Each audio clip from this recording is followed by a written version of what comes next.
Bonjour chers entrepreneurs, managers, décideurs ou toute personne qui souhaite se lancer dans le monde des affaires à travers une nouvelle création d'entreprise. Donc avant de pouvoir nous lancer dans le développement de cette vidéo, sachez que avant d'entamer ce pas géant donc vers la liberté financière, il convient de se poser la bonne question.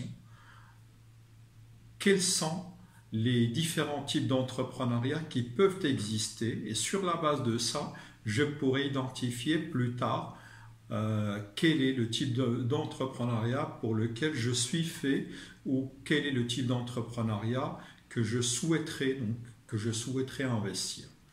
Donc, ceci va nous amener à parler de 10 types d'entrepreneuriat qu'il faudra maîtriser et puis par la suite choisir quel est votre positionnement ou quel est le positionnement stratégique que vous allez définir que vous allez définir comme trajectoire.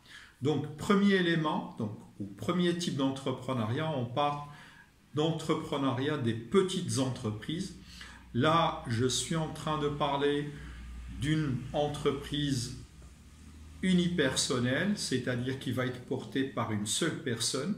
Donc, je dispose d'une compétence exceptionnelle, je dispose d'un savoir-faire, je dispose d'un atout majeur et avec ça, je vais tenter de transformer cette compétence, cette passion, en une véritable opportunité d'affaires. Donc, vous pouvez retrouver, par exemple, un cabinet de conseil porté par une seule personne, un cabinet de formation porté par une seule personne. Vous pouvez retrouver éventuellement un traducteur, vous pouvez retrouver un prestataire de service à des personnes, à des personnes seniors ou autres. Donc là, je retrouve essentiellement le premier type, à savoir entrepreneuriat, donc des petites entreprises.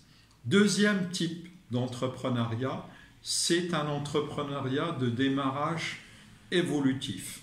On est en train de parler essentiellement de la création d'une start-up dans l'espoir d'une expansion rapide ou d'une croissance rapide et l'obtention de gros bénéfices.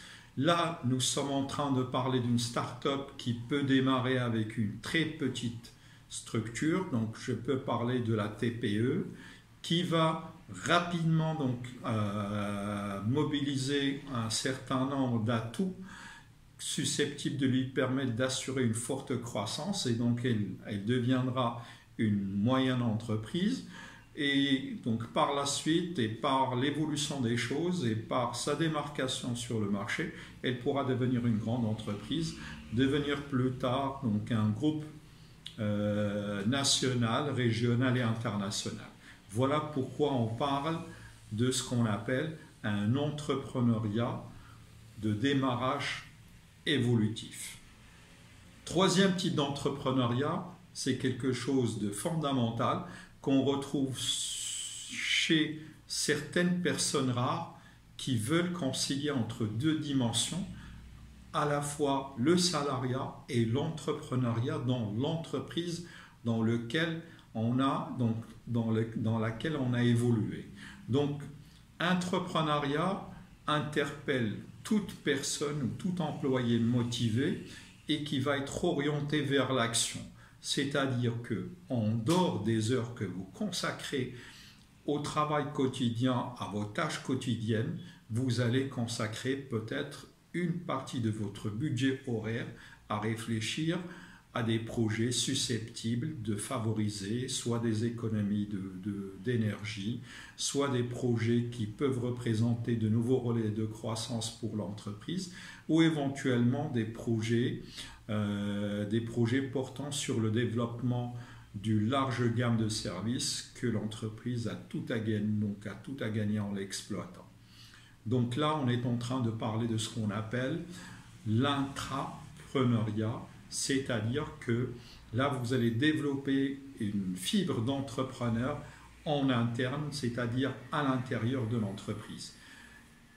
Quatrième type d'entrepreneuriat, on est en train de parler d'un entrepreneuriat des grandes entreprises. Effectivement, certains secteurs qui sont fortement capitalistiques demande à ce que je puisse démarrer avec une certaine taille significative. Et donc là, nous retrouvons essentiellement des grosses structures, ou nous pouvons carrément parler des grosses structures qui se sont imposées ces dernières années, à savoir donc les entreprises numériques dans lesquelles on retrouve Google, Facebook, donc on retrouve les GAFA et on retrouve un certain nombre d'autres entreprises ou des firmes multinationales qui gouvernent le monde ou dirigent le monde, etc.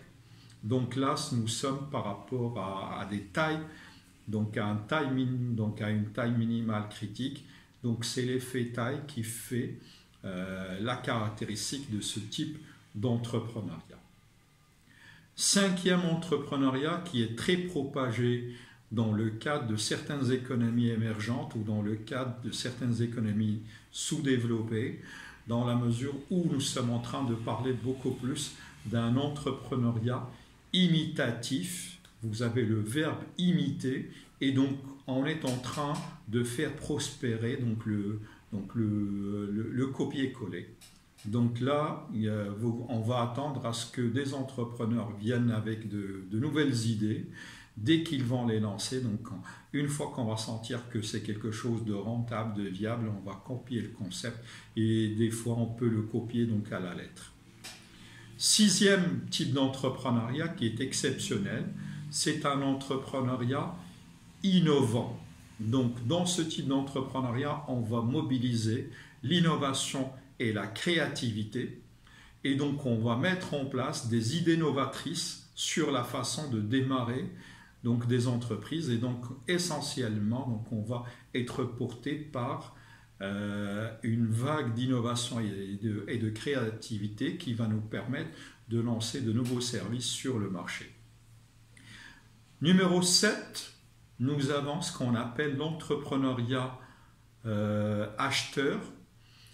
Entrepreneuriat acheteur, vous avez le concept de l'acquisition d'une entreprise ou une reprise d'affaires, c'est-à-dire que là, au lieu de se lancer dans une entreprise, dans la création d'entreprise, qui va vous permettre de mobiliser un certain nombre de ressources, qui va vous permettre aussi ou qui va nécessiter l'engagement de plusieurs sources, de plusieurs revenus et de plusieurs énergies.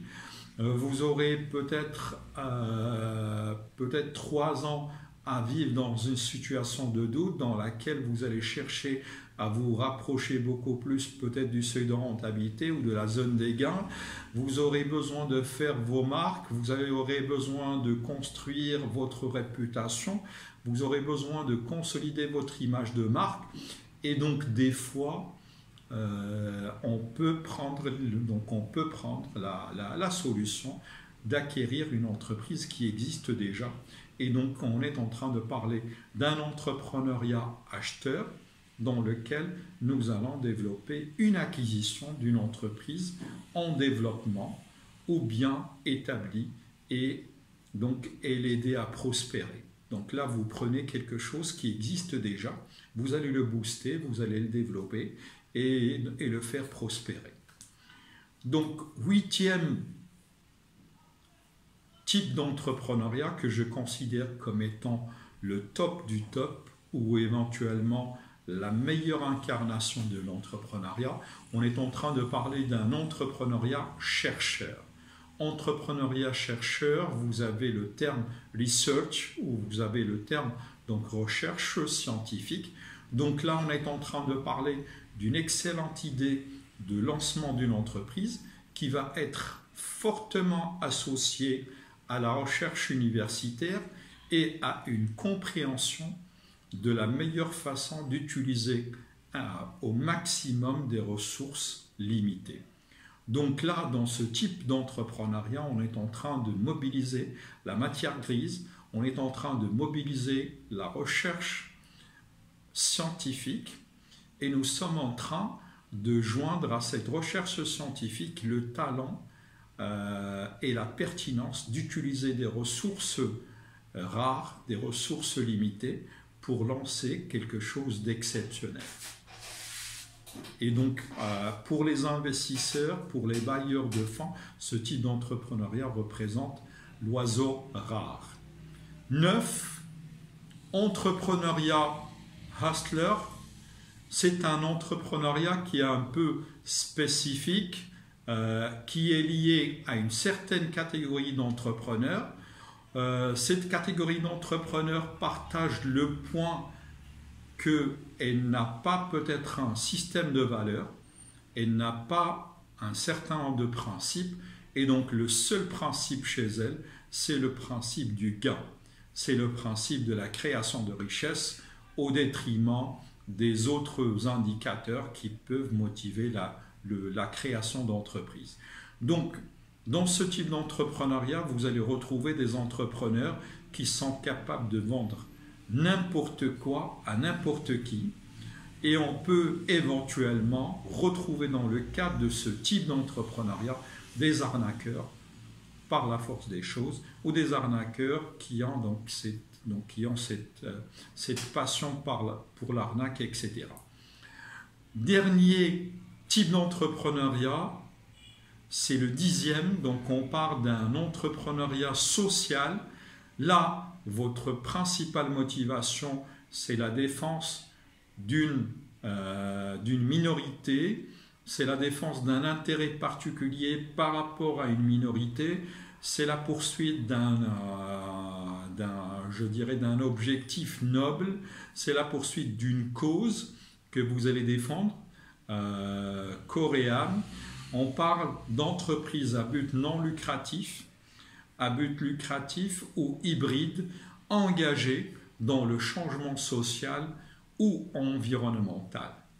Donc, après avoir présenté l'ensemble de ces types d'entrepreneuriat, je pense que maintenant, vous êtes fixé par rapport à la nature d'entrepreneuriat dans lequel vous voulez évoluer. Je rappelle que les plus exceptionnels par rapport à ces types d'entrepreneuriat, c'est essentiellement, je pourrais parler de l'intrapreneuriat, je pourrais parler de l'entrepreneuriat de démarrage évolutif, l'entrepreneuriat des grandes entreprises, l'entrepreneuriat innovant, l'entrepreneuriat acheteur et finalement l'entrepreneuriat chercheur. Là, vous pouvez faire la part des choses et donc vous retrouver par rapport à ces 10 types d'entrepreneuriat que j'ai signalés dans le cadre de cette vidéo. Cette petite présentation touche à sa fin et je vous retrouve dans une prochaine vidéo dans laquelle je vais attaquer de nouvelles thématiques, Inch'Allah. Au plaisir de vous retrouver.